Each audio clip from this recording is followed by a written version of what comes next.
Hi friends, YouTube पर आप सभी का स्वागत है। दोस्तों, मैं फिर से आप सभी के सामने अपने चैनल इग्नू लर्नर के माध्यम से एक बहुत ही मोस्ट इम्पॉर्टेंट प्रश्न लेकर आया हूं आप सभी के सामने।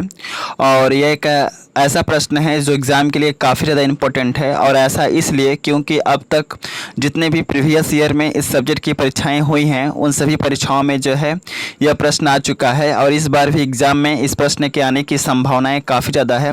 सो आप सभी से हम्बल रिक्वेस्ट है कि आप एग्ज़ाम में जाने से पहले एक दफ़ा इस प्रश्न का आंसर आप ज़रूर पढ़ के जाइए। ओके, सो स्टार्ट करते हैं। और स्टार्ट करने से पहले आप सभी से रिक्वेस्ट है कि अगर आपने मेरे चैनल को अब तक सब्सक्राइब नहीं किया है तो सबसे पहले आप इस चैनल को सब्सक्राइब कर लीजिए, क्योंकि इस चैनल पे आपके सब्जेक्ट के इंपॉर्टेंट क्वेश्चन की वीडियो सबसे पहले आपको प्रोवाइड की जाती है। और साथ ही साथ जो क्वेश्चन आंसर का जो PDF होता है आपको टेलीग्राम चैनल पर मिलता है। तो बेहतर ये होगा कि आप इस चैनल से जुड़े, क्योंकि इन फ्यूचर जो है काफ़ी ज़्यादा हेल्प मिलने वाला है इस चैनल से। ओके, सो प्रश्न की ओर बढ़ते हैं। यह प्रश्न एग्जाम में दो तरीके से आ सकता है। पहला ऐसे आ सकता है कि रेडियो लेखन क्या है, रेडियो लेखन को लिखते समय हमें किन किन बातों को ध्यान रखना आवश्यक होता है। दूसरा ऐसे आ सकता है कि रेडियो लेखक के गुणों का विस्तृत वर्णन कीजिए। समझ गए प्रश्न कैसे आएगा? रेडियो लेखन क्या है, रेडियो लेखन को लिखते समय हमें किन किन बातों को ध्यान रखना पड़ता है।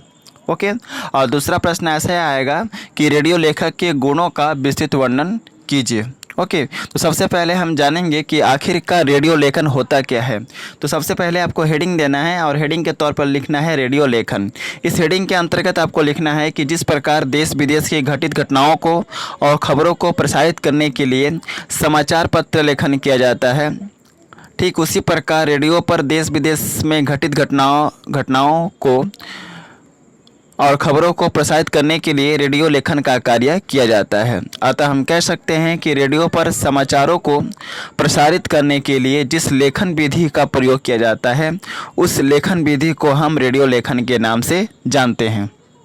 समझ गए? अब आपको पैराग्राफ चेंज करके लिखना है कि रेडियो के लिए लेखन का कार्य करते समय एक लेखक को निम्नलिखित बातों का ध्यान रखना पड़ता है, जो इस प्रकार है। अब हम क्या करेंगे, इसको पॉइंट के अंतर्गत बताएंगे। तो सबसे पहले आपको पहला पॉइंट के अंतर्गत लिखना है कि रेडियो के लिए लेखन का कार्य करते समय रेडियो लेखक को इस बात का अवश्य ध्यान रहना चाहिए कि रेडियो में समाचार को और खबरों को प्रसारित करने के लिए सरल भाषा का ही प्रयोग करें, क्योंकि सरल भाषा ही सभी लोगों के समझने के योग्य होता है। तो कहीं ना कहीं रेडियो लेखन का कार्य करते समय लेखक को इस बात का अवश्य ध्यान होना चाहिए कि वह सरल भाषा का प्रयोग करे, क्योंकि सरल भाषा ही सभी के समझने के योग्य होता है।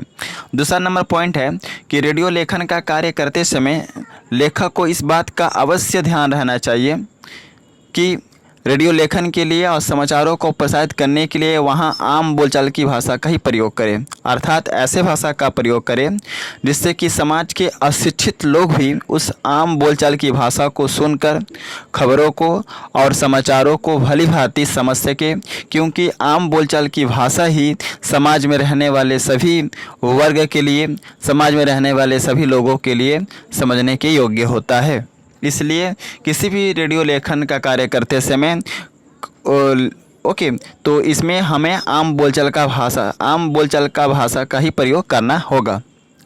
3 नंबर पॉइंट है कि रेडियो लेखन का कार्य करते समय लेखक के अंतर्गत यह भी गुण होना चाहिए कि वह रेडियो लेखन के लिए जिन वाक्यों का प्रयोग करे वह वाक्य छोटे से छोटे हो, क्योंकि रेडियो पर बड़े से बड़े वाक्यों को अगर हम खबरों को प्रसारित करने के लिए प्रयोग किया जाएगा तो ऐसे में अशिक्षित लोग उन वाक्यों में उलझ जाएंगे।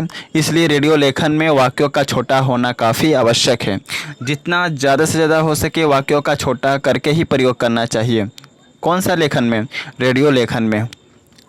4th नंबर पॉइंट में आपको लिखना है कि रेडियो एक श्रव्य जनसंचार का माध्यम है, अर्थात रेडियो के द्वारा प्रसारित होने वाले खबरों को पढ़ा नहीं जा सकता है और ना ही देखा जा सकता है, बल्कि रेडियो के द्वारा प्रसारित होने वाले खबरों को हम केवल सुन सकते हैं।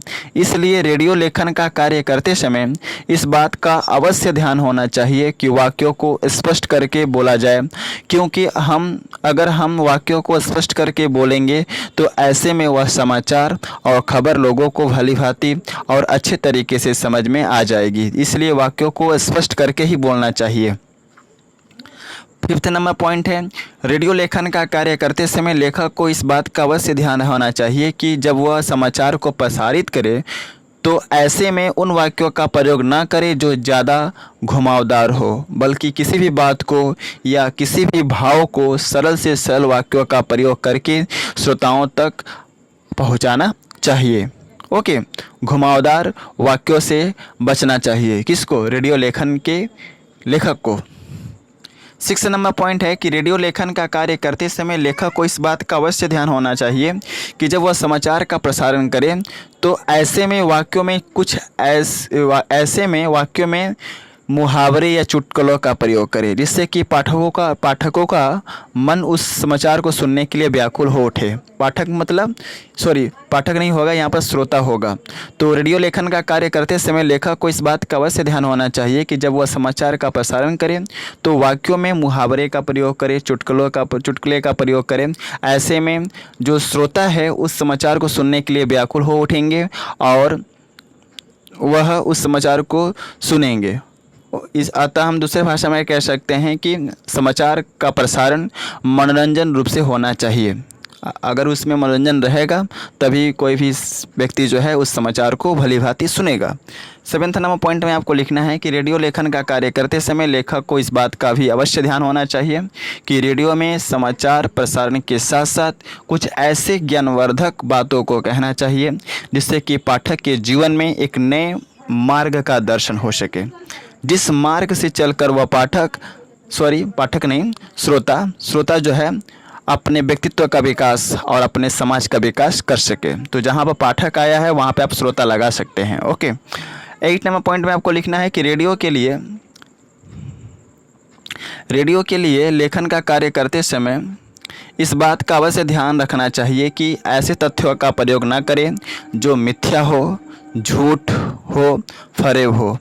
अर्थात रेडियो समाचार में विषय का सत्य होना, सच होना, ट्रुथ होना काफ़ी आवश्यक होता है।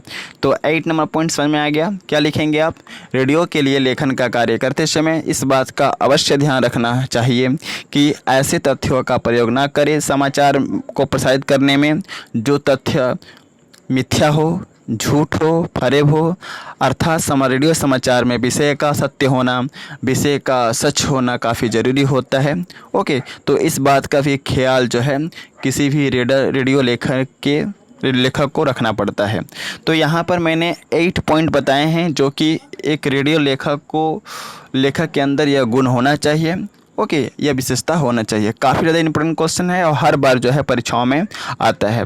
और साथ ही साथ मैं यहाँ पे कह दूँ कि इस तरह का जब प्रश्न एग्ज़ाम में आता है तो आपको मैं यहाँ पर आसान भाषा में आपको बता दिया हूँ। ओके, तो आप अपने तरफ से भी कुछ ऐड कर सकते हैं जिससे कि जो आंसर है और भी बड़ा हो सके। तो बेहतर ये होगा कि इस चीज़ को जो है आई थिंक आप अच्छे तरीके से समझ गए होंगे। और साथ ही साथ मैं यहाँ पे कहना चाहूँगा कि अगर आपको इसका PDF चाहिए तो आप टेलीग्राम चैनल से जुड़ सकते हैं। वीडियो के डिस्क्रिप्शन में टेलीग्राम चैनल का लिंक है, तो जल्दी से टेलीग्राम चैनल से जुड़ जाइए, क्योंकि जैसे ही आप टेलीग्राम चैनल पर आएंगे मैं आपको इसका PDF आप सभी को जो है प्रोवाइड करा दूंगा। ओके, और साथ ही साथ मैं यहाँ पे कहना चाहूँगा इस वीडियो को जितना ज़्यादा से ज़्यादा हो सके शेयर कीजिए अपने फ्रेंड सर्कल में, जिससे कि और भी बच्चों को जो है इस वीडियो के माध्यम से उन्हें हेल्प मिल सके।